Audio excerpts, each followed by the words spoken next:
Lebih dari 100 tahun lalu, sesuatu yang menakutkan terjadi di Berkeley Square.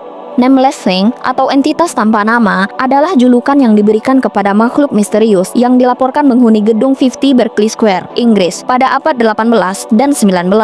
Sebagian orang mengkategorikannya sebagai makhluk supranatural, tetapi sebagian lain menganggapnya sebagai makhluk kriptid.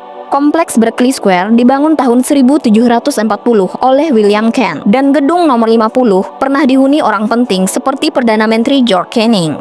Awalnya, gedung ini punya reputasi angker pada akhir 1700-an, konon karena arwah gadis kecil yang dibunuh pengasuhnya di gedung itu. Namun, reputasi menakutkannya melejit pada tahun 1840. Saat itu, Sir Robert Warboys yang berusia 20 tahun meremehkan rumor angker gedung itu dan menerima tantangan bermalam di situ selama 2 hari. Berbekal pistol dan lilin, ia memasuki salah satu kamar di gedung itu yang kelak dikenal sebagai tempat paling angker di Inggris. Namun, 45 menit kemudian, penjaga gedung terbangun karena suara keributan yang diikuti oleh suara tembak. Ia pun langsung mendobrak pintu dan menemukan Warboys telah tewas dalam keadaan kaku dan masih memegang pistolnya. Ekspresi mayatnya mengerikan, giginya mengatuk rapat, matanya melotot seakan melihat sesuatu yang akan membunuhnya. Puluhan tahun kemudian, entitas tanpa nama itu muncul lagi. Pada tahun 1887, dua pelaut, Robert Martin dan Edward Blunden, masuk ke gedung nomor 50. Mereka tidur di kamar yang sama. Tapi tak lama kemudian, Blunden merasa gelisah. Ia merasakan kehadiran sesuatu. Sekitar tengah malam, Blunden terbangun melihat pintu kamar terbuka. Di saat yang sama, ia melihat makhluk aneh berwarna abu-abu merayap di lantai, mengeluarkan suara gesekan yang mengerikan. Ketakutan, ia dan Martin melompat dari tempat tidur mereka. Tetapi makhluk itu berdiri menghalangi pintu.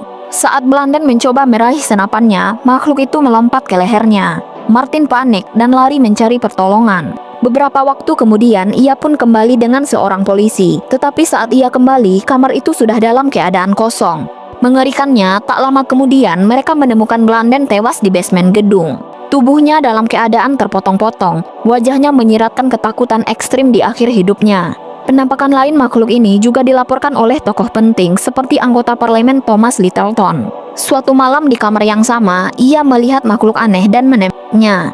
Ia yakin kalau tembakannya mengenai sasaran, tapi anehnya ia tidak menemukan jejak atau bangkai makhluk itu. Secara umum, saksi menggambarkan makhluk aneh ini sebagai makhluk yang hampir tak berbentuk, mirip cairan lengket dan mengeluarkan suara aneh. Salah satu saksi menyebutnya memiliki tentakel seperti gurita. Deskripsi tentakel ini memunculkan teori kalau makhluk ini adalah hewan kriptid. Mungkin ada sebuah gurita yang bermutasi bermigrasi dari Sungai Thames melalui saluran bawah tanah ke pipa gedung. Namun, rentang waktu penampakan makhluk ini yang mencapai ratusan tahun membuat teori ini sulit diterima. Karenanya, banyak yang percaya ini adalah fenomena supranatural. Harry Price, seorang peneliti di tahun 1920-an, menemukan fakta menarik. Sebelum tahun 1790, gedung ini adalah markas pemalsu dokumen. Berangkat dari sini, ia berspekulasi kalau kisah makhluk ini sengaja disebarkan untuk menutupi aktivitas ilegal. Namun, spekulasi ini mengalami kesulitan untuk menjelaskan banyak kesaksian dan dokumentasi valid terkait penampakan makhluk itu, seperti artikel tahun 1870 di majalah Notes and Queries yang menyebut gedung itu memiliki kamar dengan atmosfer supranatural yang pekat dan seorang gadis pernah menjadi gila karenanya. Sementara itu, peneliti skeptis lain menganggap kalau cerita horor gedung ini dilebih-lebihkan dan kisah aslinya tidak semengerikan itu, atau bahkan kisahnya hanya dibuat-buat saja.